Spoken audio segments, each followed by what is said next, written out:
Gimana? Udah bosen belum nonton video mobil Cina terus? Selingan sekarang kita balik lagi ke mobil Jepang. Ini adalah Honda Civic RS, tapi bukan yang turbo.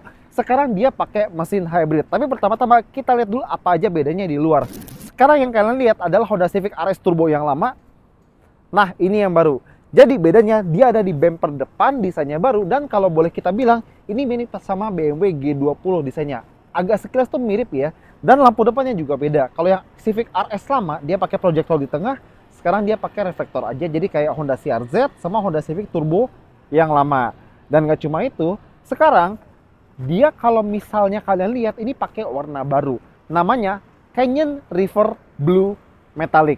Meskipun warnanya baru, ukuran pelek sama desainnya dia tetap sama. Sama-sama 17 inci dan pakai ban Yokohama Advan DB 21550 R17. Nah, di sebelah kiri sini ada kamera, ini buat Honda Lane Watch. Nanti kita bahas ini lebih lanjut. Dan selalu gue tekankan di video-video Honda lain. Accord, Civic RS yang lama, Civic Type R. Dia ada teknik pengelasan baru di sebelah sini. Nih, contoh, lihat nih. Ini footage dari Honda CR-V Turbo yang lama. Ada kan garis hitam di antara bodi samping sama atap. Nah, itu buat sambungan atau nyamarin sambungan antara bodi samping sama atapnya. Nah, di sini bodi samping sama atap itu di laser biar seamless dan somehow juga bisa nambah rigidity. Makanya kalau kalian lihat di sini itu tuh nggak ada sambungan atau garis hitam seperti itu.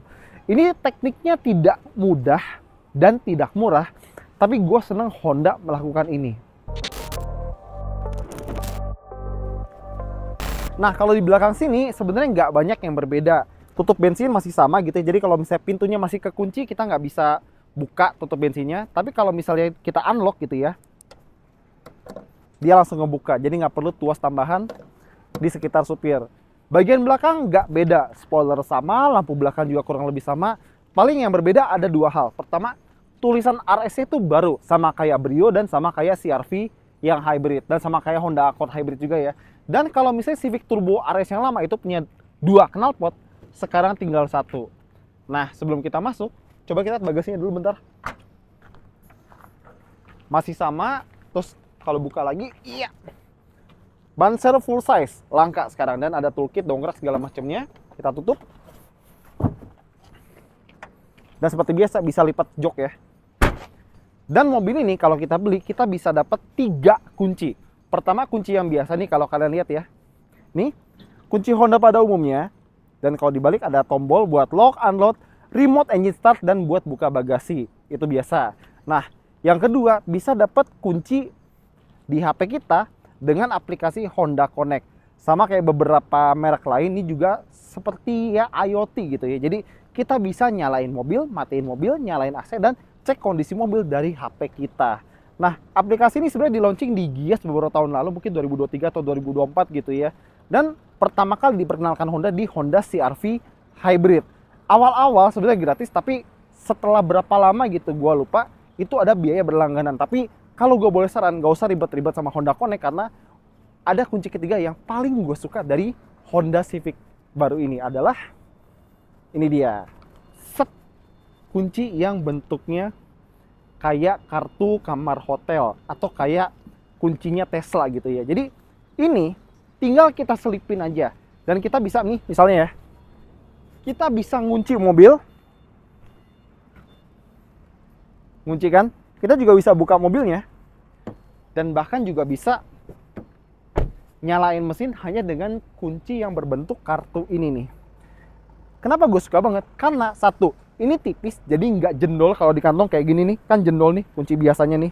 Tapi kalau kartu kayak gini, slick, nggak makan tempat. Dan kalaupun nggak disimpan di kantong, ini bisa kita simpan di dompet dan lagi-lagi tidak akan makan tempat. Gue demen kayak gini. Harusnya semua pabrikan lain cukuplah ya gue tahu HP bisa jadi kunci segala macam, tapi coba pakai ini juga. Praktis, simple, gak ribet, elegan. Oh ya, sebelum kita masuk ke bagian dalam, dia juga tetap punya feature walk away auto lock. Jadi ya kita punya smart entry seperti biasa. Kalau kita begini ngebuka, nutup.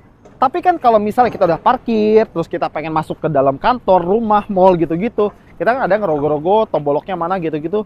Di mobil ini nggak usah. Jadi selama kuncinya ada di kantong kita atau mungkin kartunya gitu ya, kita tinggal berjalan menjauh yang kita lakuin sekarang dan dia akan kunci tanpa kita neken apa-apa. Nah, Lihat spion yang ngelipet, otomatis dia ngunci. Yuk kita masuk sekarang.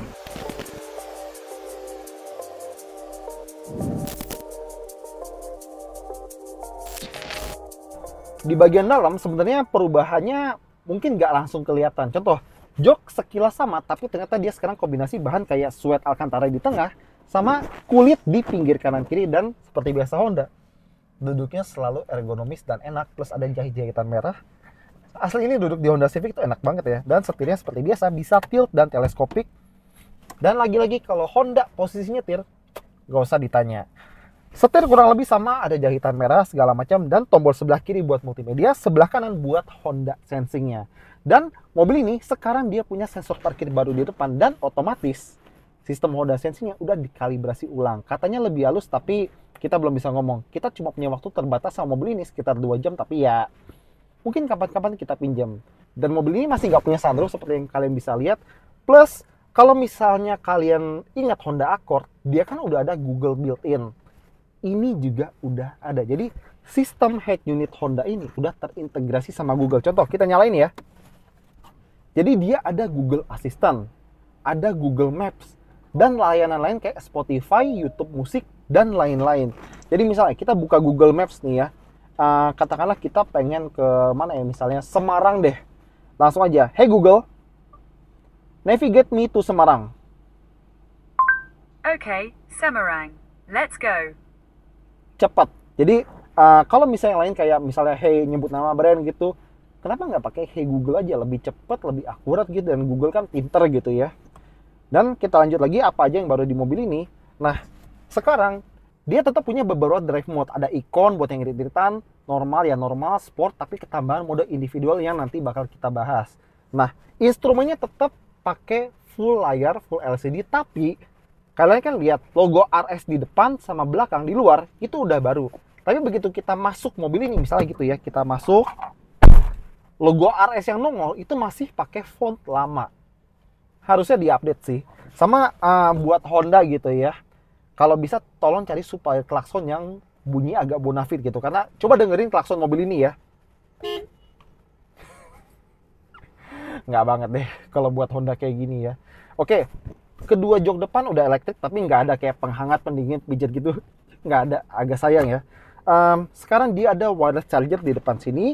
Dan kalau misalnya kalian nggak suka wireless charger, ada juga 2 port USB buat multimedia sama buat ngecasnya. Dan ada colokan 12 volt di sini. Ada cup holder, dan transmisinya biarpun dia pakai transmisi yang normal, sebenarnya sistem hybrid Honda ini nggak punya gearbox. Jadi biarpun Honda bilang dia pakai ECVT, dia nggak punya gearbox seperti mobil pada umumnya. Nanti kita bahas pas pembahasan mesinnya. Nah, di sini dia ada center console box yang standar lah ya, sama ada tray yang bisa diubah-ubah posisinya. Seperti itu standar. Terus ini belum ditemukan di Cina. Ini namanya knob puter fisik, dan maininnya itu sangat-sangat enak. Dan ini juga ada tombol fisik. Lagi-lagi belum ditemukan di Cina, dan ini enak banget. Kenapa? Karena kalau misalnya semuanya di layar sentuh kan, misalnya kita pengen ngubah AC gitu ya. Terus ini mana nih buat nurunin kipas, naikin suhu segala macam, itu sangat-sangat distracting dan sangat-sangat mengganggu. Di mobil kayak gini, aduh keangetan, aduh kedinginan, aduh kipasnya kurang gede, selesai. Hal yang bisa disederhanakan, gak usah dibikin ribet. Emang lu birokrasi gitu ha? Terus ada trim merah di sini, dan gue tetap suka tactile suara ini, dengerin ya kalau kedengeran ya. Itu rasanya enak banget, dan ini juga rasanya enak banget, dan gue suka desain honeycomb di sini. Dan sekarang dia pakai speaker itu dari Bose. Kalau untuk build quality, bahan-bahan kurang lebih sama kayak Civic RS yang pakai mesin turbo kemarin.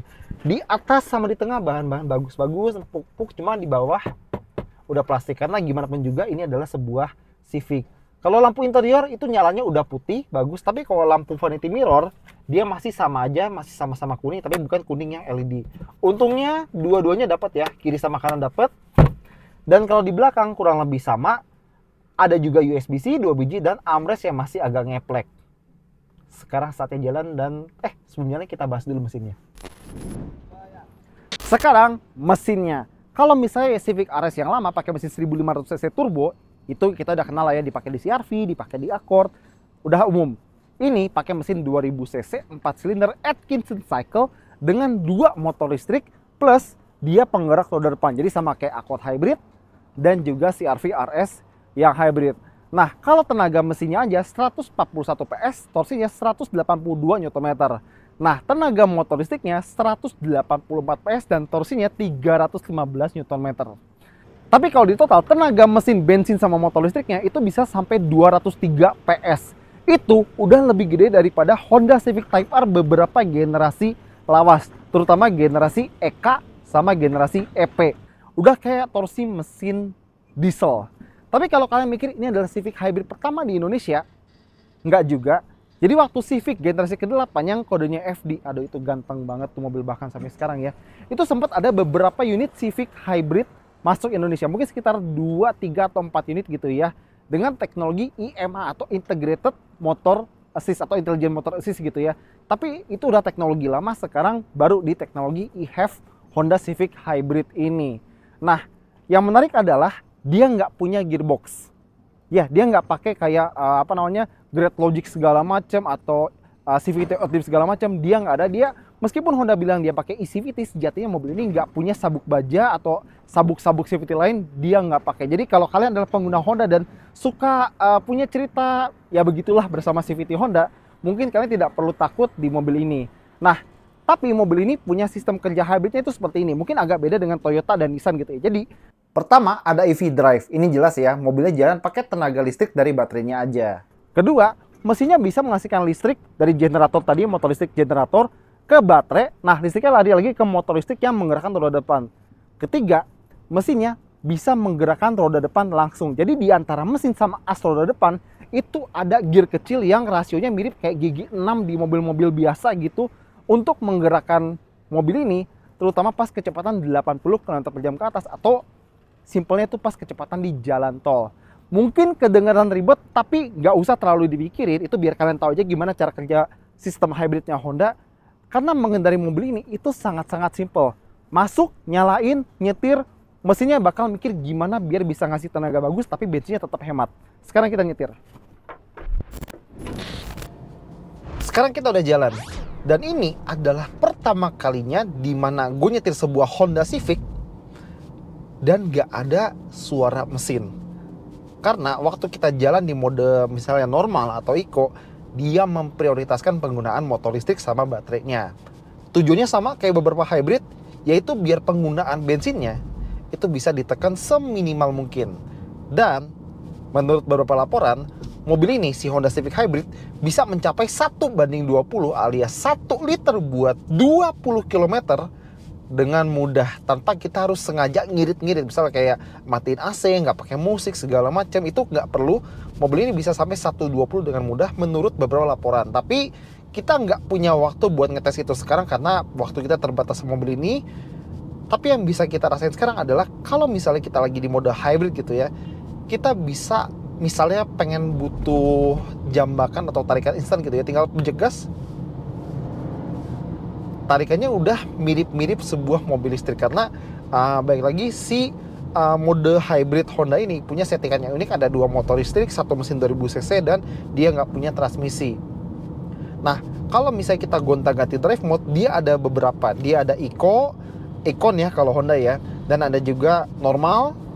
Itu loh kayak lebih memprioritaskan penggunaan bensin yang ya normalnya aja. Jadi kalau Econ lebih irit, normal ya normal. Ada juga sport. Nah, di mode sport ini dia bakal mengaktifkan suara mesin artificial. Jadi kayak kita main game gitu ya, entah Gran Turismo atau Need for Speed, dia bakal ada suara artificial yang bikin kita nyetirnya tuh lebih seru. Ya lumayan lah.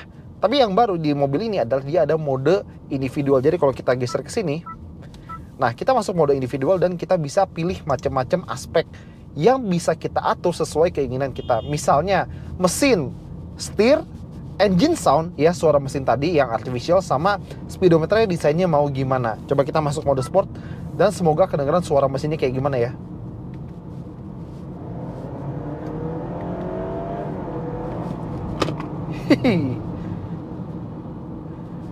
Di mode sport, Econ, dan normal itu benar-benar kerasa perbedaan tarikannya. Di Econ sopan banget, di normal biasa aja, dan di sport jambakannya lebih berasa.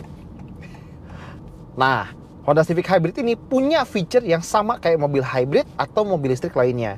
Dan itu adalah regenerative braking.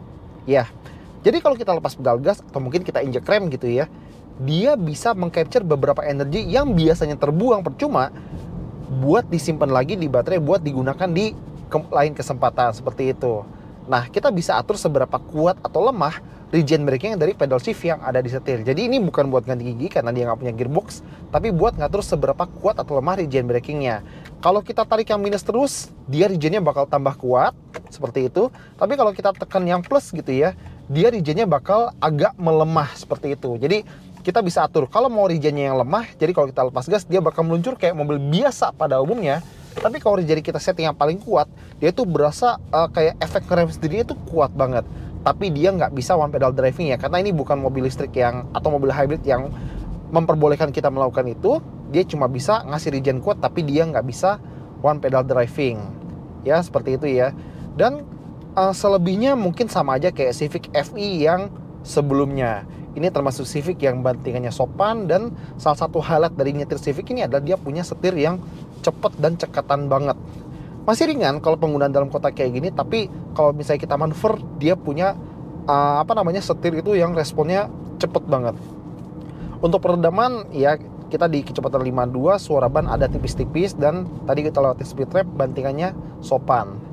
Lanjut lagi, kalau misalnya beberapa fitur keselamatan, tadi kita udah bilang kalau Honda Sensing-nya itu ada sedikit revisi. Dan kalau menurut beberapa report gitu ya, dia tuh revisinya diutamakan di kehalusan ketika masuk jalanan yang satu menurun, dua berbelok, tapi beloknya tuh diameternya gede gitu. Jadi bukan tikungan sempit kayak putar balik atau misalnya tikungan 90 derajat, tapi bayangin kayak tikungan di jalan tol, misalnya kayak tol yang ke arah bandara gitu ya, tol Cibitung atau mana gitu. Dia bisa beloknya tuh lebih halus, dan kalau kena downhill atau turunan, dia downhillnya lebih halus. Baik lagi, gue nggak bisa confirm apakah itu benar atau enggak. Kita harus coba di lain waktu. Tapi sementara itu aja yang kita bisa rasain. Oh iya, ngomong-ngomong soal Honda Sensing, dia kan tetap punya ya Honda Landwatch yang kalau kita send kiri atau misalnya kita tekan tombol di sini, itu dia bakal ngasih view blind spot di sebelah kiri, di sebelah head unit. Konsepnya bagus, gue ngerti biar kalau kita mau belok kiri gitu, bisa ada motor atau sepeda atau mungkin mobil lain gitu, biar kita nggak nyenggol. Tapi ada beberapa hal. Pertama, kalau dia nongol di head unit, misalnya kita lagi ngaktifin Google Maps ya, kayak begini misalnya, kita send kiri, petanya hilang, diganti sama gambar tadi yang sebelah kiri itu. Itu aduh, agak sayang sih. Bayangin kalau misalnya kita lagi di daerah yang baru gitu dan kita butuh banget Gmaps, terus kita send kiri, aduh gambarnya hilang, ini belok kemana gitu kan. Agak sayang. Harusnya bisa di speedometer aja. Makanya gue suka sistem blind spot kameranya Kia sama Hyundai gitu ya. Mereka tampil di sini dan nggak ngehalangin speedometer sama tachometer. Andai bisa kayak gitu ya, Honda please bikin kayak gitu ya, karena lebih bagus. Kedua, resolusi kameranya sih aduh kurang banget lah, terutama kalau udah buat selevel Civic. Kita udah di era dimana mobil yang harganya bahkan setengah dari mobil ini bisa ngasih kamera lebih tajam, lebih jelas, dan lebih bagus. Bahkan nggak cuma buat kamera Landwatch ini, kamera mundurnya juga aduh resolusinya kurang deh, dan dia nggak ada kamera 360 derajat. Lagi-lagi aduh, Honda please lah. Gue tau mobil ini mungkin nggak gede-gede amat, diparkir juga nggak susah gitu kan, tapi kamera 360 derajat buat level harga segini terutama, itu bukan cuma kayak nice to have gitu. Kalau bisa ada, please. Dan terakhir ya, mobil ini kan dia punya active noise cancelling. Jadi speakernya bakal memainkan frekuensi suara yang berlawanan dengan noise yang dari luar, noise alami dari luar, biar kabinnya sedikit lebih kedap. Dan harapannya itu bisa mengurangi suara-suara yang tidak diinginkan dalam kabin. Dan kalau kalian tahu Honda, kalian tahu gimana kabinnya, terutama kalau misalnya lagi di tol atau lagi kena hujan gitu kan, terutama dari atap gitu ya. Cuma baik lagi, kita nggak bisa bilang apakah bisa bekerja dengan baik atau enggak, karena kita cuma punya waktu terbatas sama mobil ini. Tapi overall dari mobil ini, dengan mengganti mesin turbo dengan hybrid, kita dapat banyak hal yang berbeda dari Civic lama. Lebih refine, lebih halus, torsi instan, dan tetap kenceng. Tapi soal iritnya, ya bisa 120 tuh klaimnya ya lumayan lah. Tapi kalau misalnya apakah benar bisa segitu, kapan-kapan kita coba lagi ya. Overall, ini tetap sebuah Civic, mobil harian yang bisa ngasih rasa sporty dengan kemudi cekatan, tapi dia masih sopan, masih lumayan lembut, Tapi kalau pengen diajak nakal dikit, kenapa tidak? Oke, jadi itu dia first impression kita dan test drive tipis soal Honda Civic RS e-HEV alias Civic mesin hybrid. Dengan mengganti mesin turbo dengan mesin hybrid, benar-benar bikin berkendaranya punya sensasi yang pertama, lebih halus, dua, lebih refine, lebih lembut, tapi tenaganya tetap ada. Torsi instan dari tenaga listrik, siapa yang nggak tahu coba. Tapi kalau bensinnya, meskipun klaim Honda bisa 120 ke atas, baik lagi kita belum bisa bilang karena cuma sebentar kita sama mobil ini. Tapi dari apa yang kita rasain, dia masih Civic FI banget. Bantingan masih sopan, tapi setir tetap cekatan. Tapi kita harap kita bisa ngetes lebih jauh karena kita penasaran active noise cancellingnya beneran berasa atau enggak. Dan kalau misalnya dari penampilan ya nggak terlalu mirip sama yang lama. Jadi emang ada perbedaan yang kelihatan banget. Jadi nggak kayak males update banget. Warna baru, muka baru, segala macam. Tapi kalau soal fitur teknologi yang gimmick-gimmick itu memang nggak ada. Malah mungkin beberapa mobil dari merek lain atau negara lain itu masih lebih bagus. Cuma beberapa yang agak harus diperhatikan sama Honda adalah ini. Pertama, harga mobil ini. Harga Honda Civic RS ini 699 juta rupiah OTR Jakarta atau Jabodetabek gitu. Percaya nggak percaya, kita pernah nanya sama Toyota, merek sebelah, kenapa harga Toyota Prius 700 jutaan gitu loh. Bukannya gimana ya, mereka juga pengen Prius murah. Cuma kan kalau Prius di luar negeri itu setara kayak Prius, Corolla, Civic, itu mobil yang kurang lebih selevel. Jadi kalau harga Prius di sana murah, Corolla sama Civic di luar negeri juga murah ya. Kalau harga Prius di sini 700 jutaan, harga Civic dan Corolla di sini juga ya kurang lebih sama. Jadi bukan masalah dari brandnya, ya biarpun kadang-kadang Honda juga mahal sih. Tapi masalah dari regulasi, pajak, dan segala macamnya, itu dia. Dan sebenarnya masalah yang kedua adalah yang ini cukup serius. Gua harap mobil ini rakitan lokal. Karena mobil ini masih impor. Karena paling nggak per video ini dibuat, kita belum pernah lihat Honda Hybrid rakitan Indonesia. Jadi ya agak sayang kalau pabrik Honda yang katanya gede gitu ya tidak memanfaatkan apa yang mereka punya untuk merakit hybrid secara lokal di Indonesia. Tapi ya overall ini masih sebuah Civic yang harusnya lebih irit tapi tenaga tetap dapat dan fun to drive tetap dapat. Ya kalau misalnya kalian butuh sebuah mobil hybrid yang irit tapi menyenangkan, dan ingat, nggak semua orang butuh mobil listrik ya. Beberapa orang cuma butuh, aduh gue pengen mobil irit yang digendarin tuh nggak nyusahin segala macam. Ini masih jadi pilihan yang sangat-sangat masuk akal, terutama kalau misalnya kalian tidak tertarik dengan mobil listrik. Oke, itu jadi kita. Thank you udah nonton. Jangan lupa jempol, like, komentar, dan subscribe.